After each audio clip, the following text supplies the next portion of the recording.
Hi!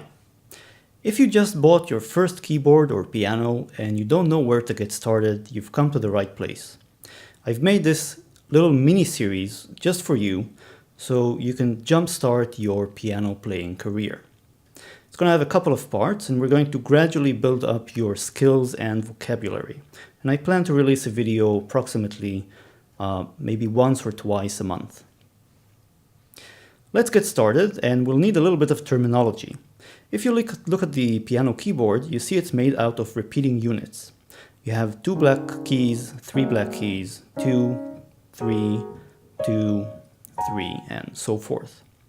The white key to the left of any 2 black keys is called a C. So this is a C, this is a C,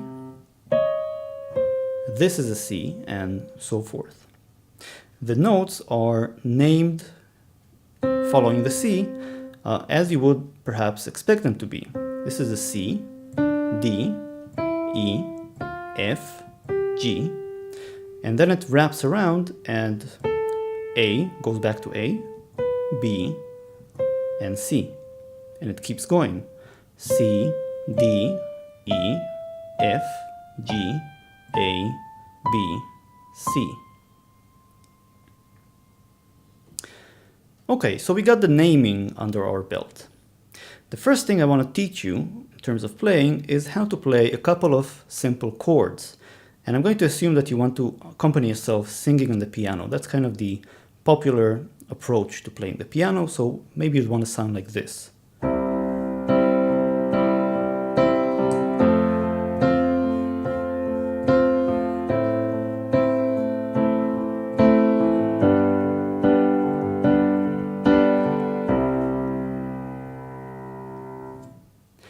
I'm going to teach you 4 chords, which will be C major, F major, G major, and A minor.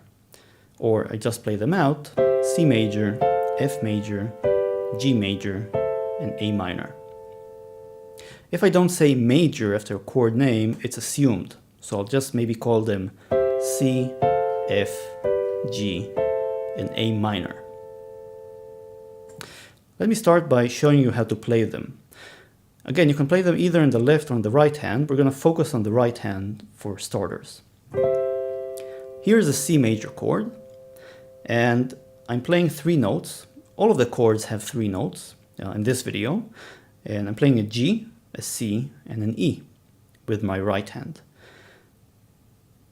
Now, notice the fingering. The fingering means which fingers I use to play this chord. I'm using my thumb, my first finger, and my 4th finger. Now this is largely a matter of taste. You could use this fingering as well. Thumb, 3rd finger, and 5th finger. It's kind of up to you to experiment and see what feels natural for you. The next chord is F major. So I'm playing an A, C, and F, and I'm using my thumb, 1st finger, and 5th finger on the right hand. And the fingers are just numbered the way you'd expect them: 1, 2, 3, 4, 5. For the G major chord, I'm playing a G, B, and D with my thumb, 1st finger, and 4th finger. And finally, for A minor, I'm playing an A, C, and E with thumb, 1st finger, and 4th finger. Again, experiment. You might find it more convenient to use your thumb, 3rd finger, and 5th finger to play some of these voicings. Now, what about your left hand? So the left hand is going to play the bass note. And the bass note is simply going to be the name of the chord, the note that corresponds to the name of the chord. So for a C major chord in the right hand, you're going to play a C note in the left hand. For an F, you'd play an F note in the left hand. For an A minor, you'd play an A in the left hand. And for a G major, you'd play a G, the note G, in your left hand. It doesn't really matter how you finger these. You can just even use one finger if it's more convenient for you. So you can just jump around. But it's more convenient a little bit to put all of your 5 fingers like this, such that your thumb rests on the C, and then you can press the C with your thumb, the F with your pinky, with your fifth finger, the A with your third, and G with your fourth finger. So you don't have to jump around. Your hand just rests evenly on one spot. So now you have 4 chords under your belt, and you can first of all start by experimenting with different combinations. So let's see, you can start with a C, going to an F, going to an A minor, going to a G.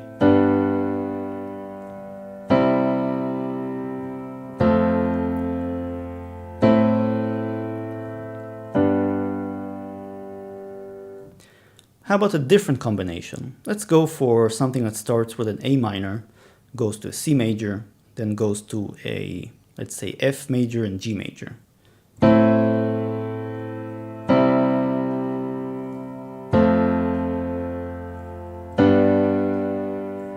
A minor, C major, F major, G major.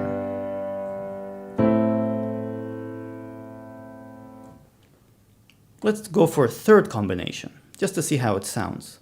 Let's do an F major to a C major, to a G major, to an A minor.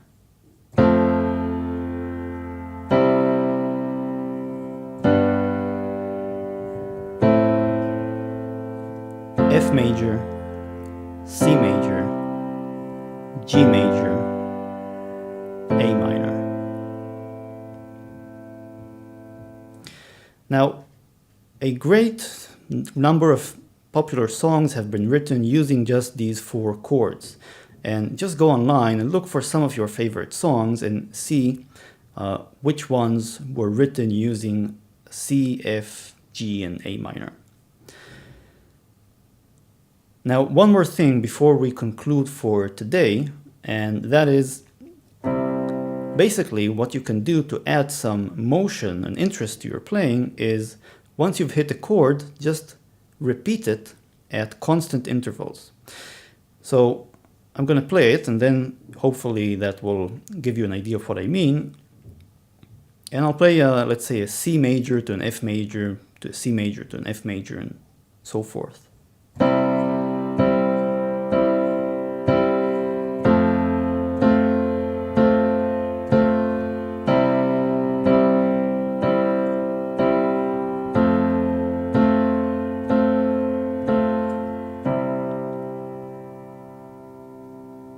While I'm playing, by the way, I'm holding down my piano pedal, so you can't see it with the camera, but all of keyboards today come with pedals and pianos come with pedals, and the nice thing about the pedal is that if I don't press the pedal and I press a note and let go, the note stops.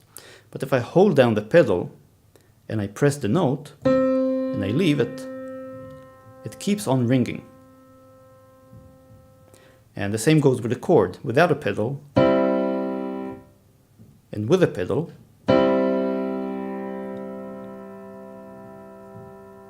So the idea is to hold down the pedal for as long as you're on a particular chord. When you switch between chords, be sure to depress the pedal so the previous chord doesn't keep on ringing when you switch to the new chord. So I'm keeping my pedal pressed here, depressing it, and when I move to the F major, can I depress it and press it again, depress and press, and so forth. So this will give you a nice full sound when playing. And of course, the sort of quintessential song that you probably want to check out for these 4 chords is Imagine by John Lennon. Do go ahead and have a look. And in the next lesson, I'm going to show you 4 different ways, interesting ways, in which you can make your playing sound more interesting. So not just push down the chords, but make it sound more mature, complex, and sophisticated. That's it. I hope you've learned something interesting. Welcome to your first lesson for playing the piano. I hope you'll have many more and enjoy your path, and I'll see you next time.